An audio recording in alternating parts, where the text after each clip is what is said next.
Well, welcome to the 700 Club. Australian officials say the gunmen who opened fire on a Hanukkah celebration were inspired by the Islamic State terror group.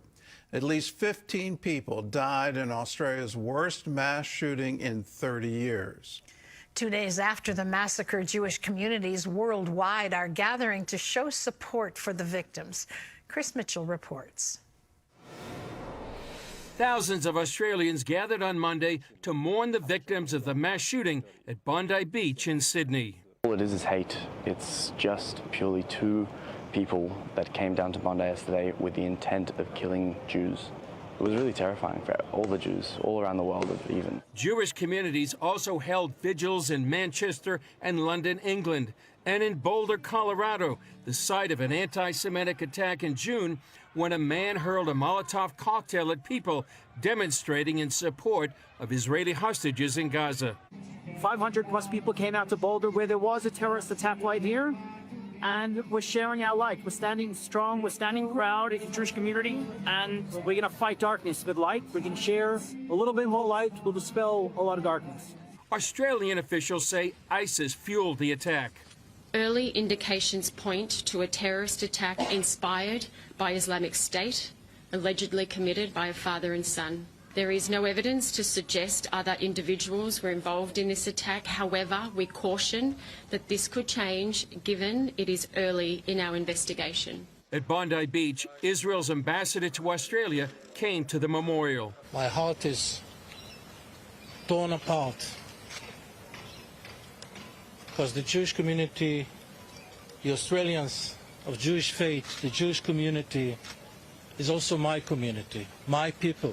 What one can expect when graffitis are painted all over Australia on synagogues, buildings, public buildings, calling for the death of Israel, death to the IDF. Some Jewish leaders said the writing was on the wall. And he's been talking very loudly and very clearly this entire year, for anyone who could listen, that what started off with graffiti is going to end up with bodies, and it's exactly what's happened. This is a wake-up call for our nation to stand side by side with its Jewish community and side by side with the State of Israel. Several major Jewish organizations are now calling for increased security following the Sydney attack. Their message, this was not an isolated incident, and protecting Jewish communities must now be treated as a national and global priority. This Australian rabbi sent his own message. Be proud of who you are. Don't water down your identity for the sake of being scared of what other people are going to say or do. But in addition, what Rabbi Eli would say is that not just for Jews, but for every single Australian, be more godly. We're created in the image of God. Let's all act in the image of God. Let's love each other. Let's care for each other. Chris Mitchell, CBN News, Jerusalem. Well, they're right that it's the ideology of hate. It's now spread all around the world, and the influence of whether it's Hamas or Hezbollah or Iran or ISIS or ISIL or whatever group you want to call it, it's an ideology of hate that is backed by religious belief. They believe that they're doing God a service by killing Jews. That is absolutely incredible to me. We do not see this in Christianity, and you've never heard of United Methodist Jihad. It just doesn't happen on the Christian side or the Jewish side. This is not what we believe. It's fundamental that all people are made in the image of God, and all people have a right to life. Thou shalt not kill is one of the commandments we observe. But in that ideology of hate, the Jews aren't people. Islam claims that they're descended from pigs and apes. They have dehumanized them to the point where a teenager on a rampage on October 7th calls his parents on his cell phone, rejoicing at the number of Jews he has just killed. These are horrific facts, but they are facts. For us as Christians, we have to stand with Israel, and we have to stand with the Jewish people. This is fundamental to who we are, and we can't allow this ideology of hate and all the propaganda that's gone all around the world to change our view or to change our stance. We stand with Israel. In other news, the FBI has broken up an alleged New Year's Eve terror plot. John Jessup has that story and more from our CBN News Bureau in Washington. John?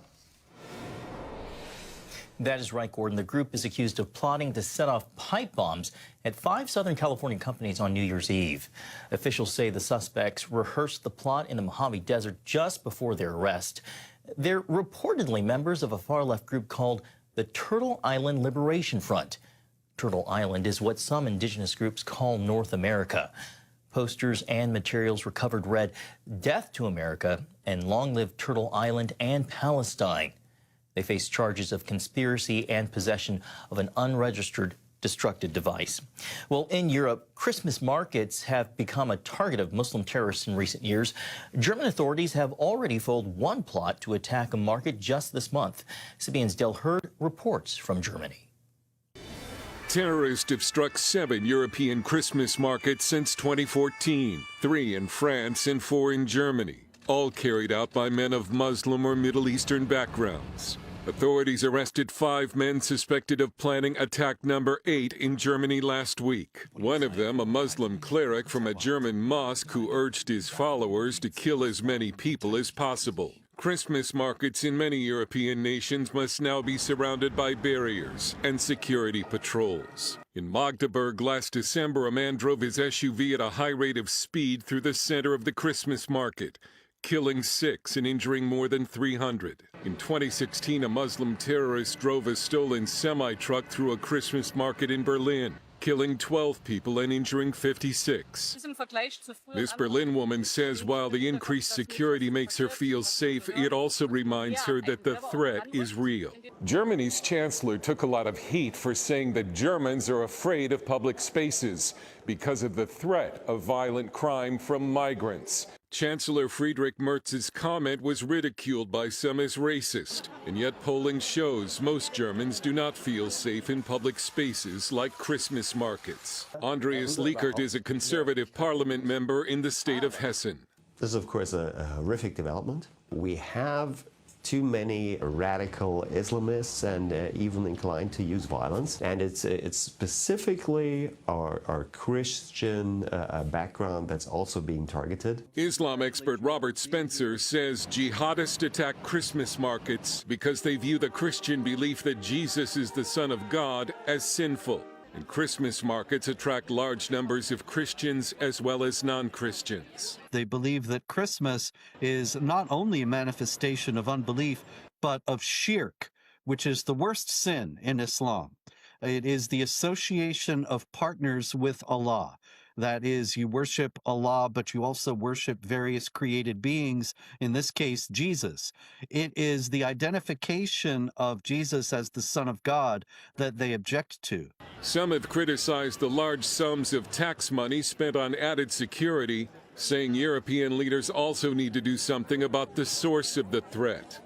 The large numbers of potentially violent jihadists now living in Europe. Dale Hurd, CBN News. All right, Dale, thank you so much. Turning now to the Middle East, where Israel's strike on a former Hamas leader sparked a negative reaction from President Trump. The president says his administration is looking into whether Israel violated the ceasefire agreement with Hamas. The IDF killed the former deputy commander of the terror group's military wing over the weekend. According to news reports, the White House sent a message to Prime Minister Netanyahu expressing anger over the strike and describing it as a violation. Israel denies any violation and counters that Hamas broke the ceasefire with an explosive attack that wounded 2 soldiers. Well, despite his life being cut short by an assassin's bullet, Charlie Kirk's impact continues to grow. His last book, Stop in the Name of God, talks about a profound change in his life that took place while on a visit to Israel. CBN's Paul Petit spoke to Kirk's pastor to learn more. It's an amazing book. Charlie was so excited about it being published. I was with him in Korea when they gave him the last thing he had to sign off on, and it changed him in a profound way. Before his death, Charlie Kirk spoke of how his most favorite trip was to Israel. Pastor Rob McCoy says a major reason is that Charlie learned the importance of keeping the Sabbath. He was at a place where it was a crisis, that he just had so much to do, and beware of the barrenness of a busy life. And reaching out to one of his pastor friends just commenting to him, David Engelhardt, who is on the board at Turning Point. And David said, have you ever considered taking a Sabbath?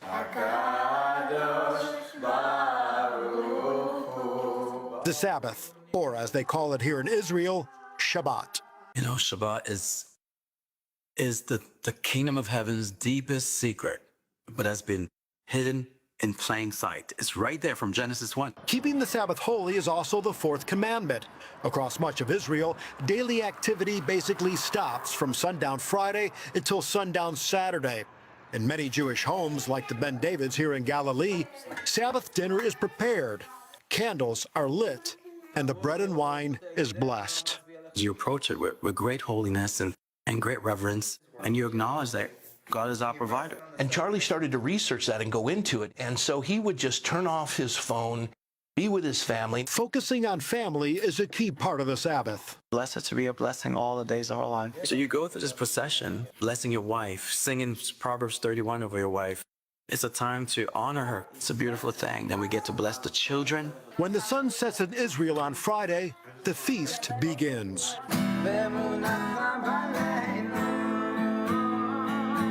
Shabbat Saturday is all about rest. No driving, no working, and no electronics. There's a pattern in the Bible, and if we follow it, we will enter that rest. That's why Hebrews 4:12 says there still remains a rest for the people of God. But according to Kirk's pastor, Charlie was getting very little rest.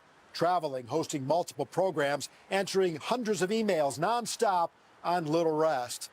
That's why McCoy says when the Kirks started observing the Sabbath like they do here in Israel, all that changed. Turn your phone off for one day. No contact, no social media, no work. Your mental health will improve dramatically. And he saw a Sabbath for the man, not man for the Sabbath. So it wasn't legalistic for him, but it was this idea of stopping and resting, being with God. And he says, whoever honors me, I will honor. And Shabbat is honoring him. So he got it, and that inspired him, especially when he saw the work that Dennis Prager was doing. And then he wrote the book, and that was now being published posthumously. It was his magnum opus, so to speak, Stop in the Name of God. Paul Petit, CBN News, Jerusalem. A reminder of the importance of the Sabbath. Charlie's book, Stop in the Name of God, is available wherever books are sold. Gordon? It's a wonderful reminder for all of us that the Sabbath is made for you, and it's designed to give us all a wonderful rest. In my experience, it's a lot easier to experience Shabbat in Israel than it is here in the United States. It seems like our entire culture is always on, and we never stop. And it's a wonderful commandment to obey, to say, okay, I'll stop today. I'll turn off the devices. I won't work. I won't engage in activity other than anything to do with my family or anything to do with God. If you put him first, if you honor him, he in turn will honor you. Well, 7 months ago in Washington, D.C., Israeli embassy workers Yaron Lashinsky and Sarah Milgram died in a violent act of anti-Semitism. Recently, Yaron's parents traveled from Israel to Washington to see the place where their son spent his final moments. They sat down with CBN's Washington correspondent Michelle London to talk about their experience. For Daniel and Ruth Lashinsky, the past 7 months have been a roller coaster of emotions. The beginning was a shock. The beginning, you are not here. You just function and do the things you need to do. What prompted your visit here to D.C. now? We wanted to pay honor to them, to see the place where they were murdered. And also we wanted to see his workplace, to meet the friends and the security people, to talk to them, to know more about the incident. During their visit, Daniel and Ruth stopped here at the Capitol Jewish Museum. It's the place where the gunman fatally shot their son Yaron and future daughter-in-law. They told me a key reason for traveling to Washington is to gain more clarity. The event itself, there were people from all over the world. There are young diplomats from all over the world. So how he singled out the 4 Israeli or Jewish people that they were at this event. That's for me incredible. Daniel tells CBN News he was also shocked that the FBI field office and historic synagogues sit so close to where his son and Sarah were killed. 30-year-old Yaron had worked at the Israeli embassy for a little over 2 years. Yaron, he's been described by friends as a man of purpose, respectful and kind. Can you show us the type of man Yaron was through the lenses of mom and dad? Was always a very fun-loving child, but also on the other hand, he was very shy. He really loved to meet people on a one-on-one, like on a personal level, to get to know the people. When we came to Israel, he was 14 years old, and he was very Zionistic. He was very proud to serve at the Israeli embassy in Washington, D.C. He was a peacemaker. Yaron was also just days away from proposing to his girlfriend Sarah, who also worked at the embassy. Ruth and Daniel never got a chance to meet her, although they knew deep down their son had found his perfect match. He called me one evening and he said, "Mom, I found the one." I was so happy for him, yeah. He was very much in love. He was a little bit workaholic. So Sarah teach him how to go out to restaurant and A little bit also. how to see America a little bit more. In August, the grand jury indicted Elias Rodriguez on federal hate crime and murder charges in the deaths of Yaron and Sarah.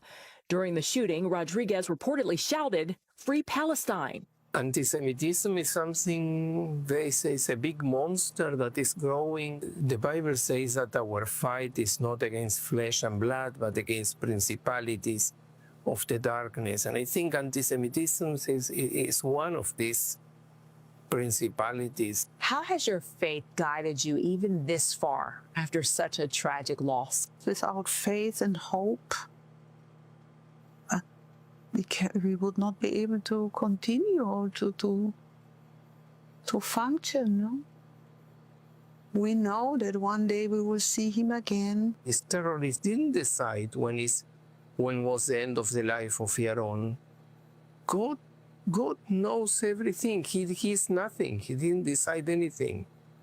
God knows the day that we are to be born and the day that we will leave this world.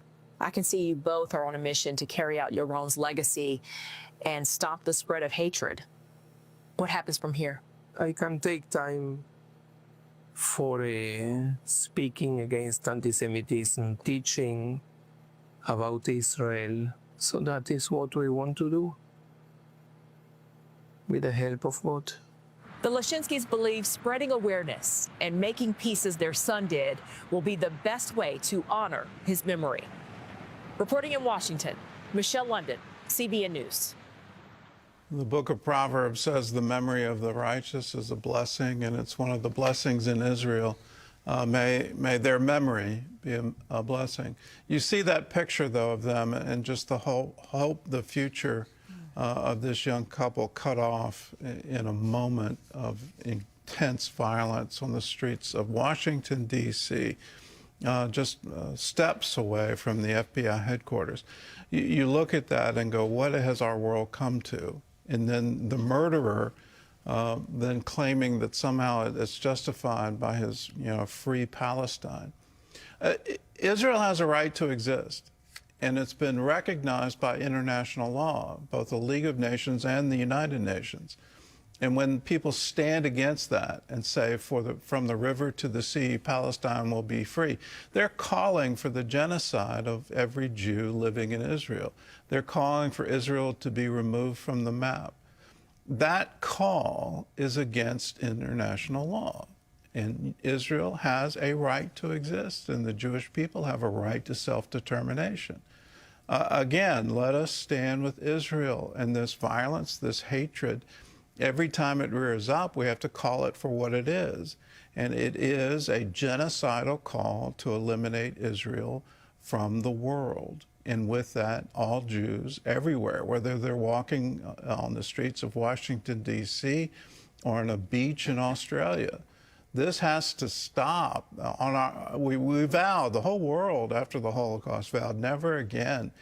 Here it is happening regularly in our lifetime.